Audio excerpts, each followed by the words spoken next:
We all love egg fried rice, but using boiled egg also in the fried rice, I used to enjoy it when I was a kid, especially making it in the Indian style. But today, we're going to do a little bit of Chinese style by adding a little bit of fish sauce. Hello, Namaste, Assalamu Alaikum, Sat Sri Akal. Welcome back to another session with your Vahchef, and let's learn how to make this boiled egg fried rice. First, we're going to break an egg and beat this egg well. You can also add very little water, not too much, and in this add a little bit of pepper powder, pinch of garam masala, even 5 spice powders will do. Add a little bit of all-purpose flour, little bit of corn flour, and that's optional, and mix this well. Add a little bit of salt, and now bring it to a nice, very light batter kind of consistency. In this, add eggs, half eggs, and then we're going to put it in the pan. Add very little oil in the pan, and in this, pour this egg, this mixture, and take these eggs, put it upside down like this. So they will slowly cook, and on one side they will be coated. And cook this on a very slow heat. When this egg underneath the omelette like thing is forming, coat on these eggs. In no time you will be able to kind of break them away and kind of fry them. And when you fry the eggs, just move them away, and in the same pan we are going to add some oil. In this, add finely cut ginger, finely cut garlic. When you get this nice aroma, we are going to add some onion. The eggs and onion give a very nice aroma for our rice. In this, we are going to add very little salt, some flavoring salt, and in this add some chilli, the nice red kind of chilli for the taste. Mix this with the egg. Once these onions, everything get cooked, add rice. On top of this, add a little bit of sugar, soya sauce. This is a fish sauce. Just toss them. In this, add some spring onion. This is all nice and ready to serve. In China, Japan, in some areas, they use fish sauce instead of salt. It is so much flavorful that once you fall in love with fish sauce, you would like to have it in your cabinet, because in a lot of cooking, whenever you eat something, a simple rice or anything, you just want to pour a little of that sauce and it becomes very, very tasty. These eggs with this fried rice will be amazing. Break into the egg and the rice. I can keep eating forever. This is so good. Along with this nice chili spice. Wow magic with Chef Mani.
Whether you go to China, whether you go to the Arab world, or whether you come to India, aubergine and sesame seed is a great combination.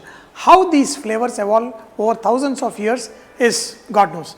So we are going to make aubergine with the sesame seed flavored.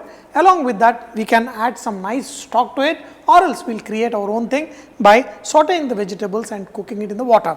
First, we are going to add some oil in a pan, and in this, we are going to add sliced ginger. This will give a very nice flavor, and onions, beans, and capsicum. You can add any of your favorite vegetables in this, and also add, eggplant, the big variety, and just cut into slices and add to this. We are going to saute this till they are slightly soft in the oil. Toss it for like 3-4 minutes. After sauteing these vegetables, add water and we're going to boil this till much of the moisture will evaporate. In this, add fish sauce, add some sugar and a little bit of light soya sauce. Now in this, we're going to add the sesame seed powder. This will get a very special aroma. When much of the moisture is evaporated, we're going to add some corn flour slurry, that is added corn flour to water, and this will give a kind of shiny thickness. And also add a little bit of til seed oil. This is ready. Look at this, it will have the nice shine, very simple, very easy, and the fish flavor is all ready. So let's serve this. Shiny and very juicy eggplant. Ha ha ha. Sprinkle some spring onion and you have full flavored recipe ready. These eggplants have become so nice and juicy, nicely flavored with fish sauce. And I'm telling you, if you are a seafood lover, you would love to use the fish stock in many of the recipes. Super tasty. People have borrowed the ideas and made their own recipes. Otherwise, why would in China or Japan or in India or in Arab or in some other countries they use eggplant and sesame seeds? It is the combinations that have been borrowed for hundreds or even thousands of years. Dear friends, cook this and you will thoroughly enjoy it because this is just too awesome.